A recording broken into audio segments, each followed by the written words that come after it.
Kalau kita punya bisnis baru atau produk baru ya, biasanya untuk mengenalkan ke pasar itu kita harus melakukan yang namanya penetrasi pasar. Nah, di episode kali ini gue akan ngebahas beberapa cara atau metode yang cukup sering digunakan oleh brand-brand sekarang ini atau perusahaan zaman sekarang dalam melakukan penetrasi pasar. Kira-kira apa aja? Mari kita bahas hanya di Opsiana Podcast. Ketika ada sebuah bisnis baru muncul, entah itu lokal maupun asing, biasanya mereka itu harus melakukan penetrasi pasar terlebih dahulu. Tujuannya untuk apa? Tentunya tujuannya itu untuk memperkenalkan produk tersebut dan membuat agar produk tersebut lebih mudah diterima oleh masyarakat. Dengan melakukan penetrasi ya, mereka juga bisa melihat potensi dari pasar yang mereka tembus tersebut. Nah, tentunya untuk bisa melakukan penetrasi pasar, mereka itu harus menentukan strategi yang tepat. Untuk di zaman sekarang ya, ada beberapa cara yang bisa dibilang cukup sering dimanfaatkan oleh para brand-brand baru ketika mereka itu ingin melakukan penetrasi pasar.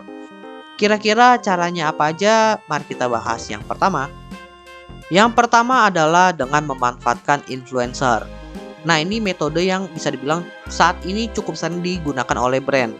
Ketika mereka itu nge-launching produk baru atau bahkan nge-launching brand baru, mereka menggunakan influencer sebagai brand ambassador mereka.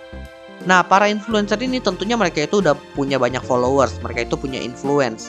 Sehingga ketika brand atau produk tersebut launching di bawah naungan nama influencer tersebut, para followers tentunya bakalan tahu dong.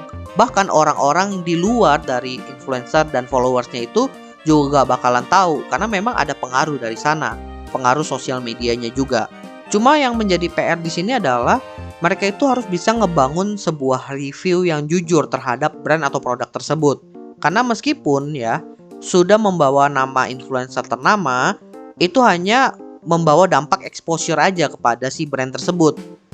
Karena memang ya tujuan awalnya itu untuk penetrasi pasar dulu, untuk memperkenalkan produknya dulu. Yang jadi challenge sekarang itu bekerja sama dengan influencer adalah para brand udah nggak bisa tuh sembarangan bayar influencer untuk bilang produknya itu bagus. Karena ya sekarang influencer itu bisa dibilang juga sebuah brand. Jadi kerjasama dengan influencer itu kayak kerjasama dengan para brand. Ya mereka nggak mau dong nama influencer mereka itu jadi jelek karena produk yang dijual oleh brand baru ini ternyata kurang bagus, jelek gitu. Yang namanya jelek kan juga si influencernya. Jadi ya memang biasanya yang menggunakan influencer ini adalah brand-brand yang udah pede juga dari segi produk itu mereka unggul. Cara yang kedua adalah dengan memanfaatkan perusahaan lain atau brand lain. Jadi ya bisa dibilang metode yang dimanfaatkan ini adalah metode kerjasama bisnis. Nah, untuk cara ini biasanya tipikal yang dilakukan oleh antar perusahaan teknologi. Misalnya kayak Tokopedia. Nah, Tokopedia itu kan sebenarnya mereka itu adalah sebuah marketplace e-commerce kan. Tapi mereka juga punya fitur-fitur yang lain di mana fitur-fitur ini ada yang ditangani oleh Tokopedia-nya sendiri, ada yang ditangani oleh brand-brand lain dari perusahaan lain. Di mana brand-brand lain ini biasanya selain mereka taruh di Tokopedia itu untuk mendapatkan income, ada juga yang tujuannya itu untuk penetrasi. Yang cukup kelihatan di sini adalah di mana di marketplace itu sekarang juga ada menawarkan proteksi asuransi. Di mana ini sebenarnya adalah bentuk penetrasi dari asuransi-asuransi lama ke dunia digital. Bisa dibilang cara ini adalah cara yang cukup lama ya. Karena apa? Karena ya harus ada persetujuan antara dua belah bisnis terlebih dahulu. Dimana kalau kita bicara kerjasama antar bisnis, kita harus memperhitungkan benefit yang diterima oleh kedua belah pihak itu harus seimbang sebisa mungkin. Dan bahkan ya ketika kita bilang dari segi benefitnya itu sudah seimbang, tapi secara eksekusi belum tentu kedua belah pihak itu mendapatkan exposure yang sama. Tapi bukan berarti cara ini adalah cara yang tidak direkomendasikan untuk digunakan ya. Justru direkomendasikan karena apa? Karena biasanya memanfaatkan brand yang sudah besar, brand yang memang sudah punya exposure. Next, selanjutnya cara penetrasi pasar yang biasa digunakan adalah dengan membuat produk atau jasa baru yang familiar terlebih dahulu. Nah, ini biasanya diterapkan kalau memang ada sebuah brand yang pengen nge-launching sebuah produk baru yang benar-benar unik gitu. Biasanya untuk bisa nge-launching ini, mereka itu mencoba membuat sebuah produk yang udah cukup familiar dengan masyarakat, sekalian ngembangin brand mereka. Sehingga ketika brand mereka itu sudah cukup dikenal oleh masyarakat dengan produk yang familiar tersebut, barulah mereka itu nge-launching produk yang sebenarnya memang tujuan awalnya ingin mereka jual. Jadi di sini mereka itu mencoba membangun exposure terhadap brandnya dulu, baru mereka ngebangun exposure terhadap produk utama mereka.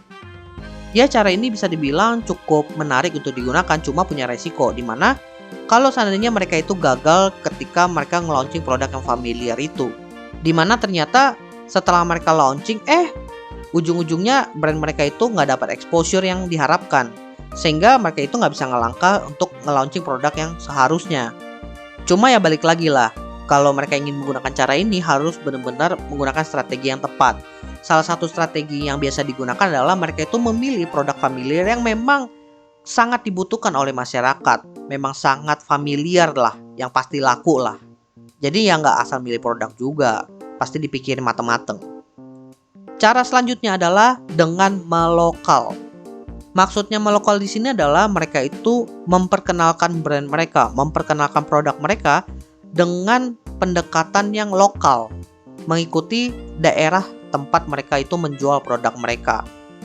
Bisa aja brand-brand tersebut memasukkan unsur budaya lokal ke dalam brand mereka, atau mereka itu mencari tren-tren yang viral di daerah tersebut aja. Jadi nggak perlu tuh tren-trennya itu sifatnya nasional, cukup tren-tren yang terjadi di daerah tersebut.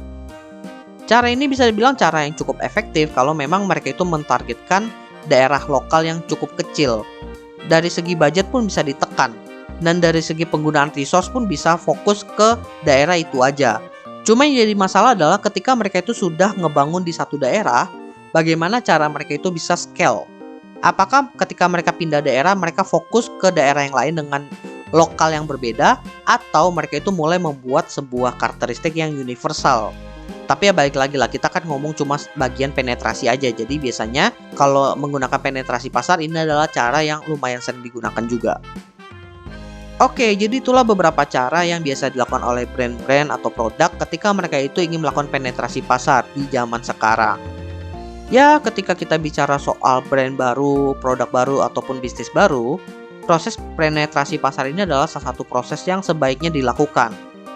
Karena dengan melakukan penetrasi pasar ini, dari bisnis itu bisa melihat potensi dari pasar dan bisa menentukan strategi yang tepat untuk melangkah selanjutnya.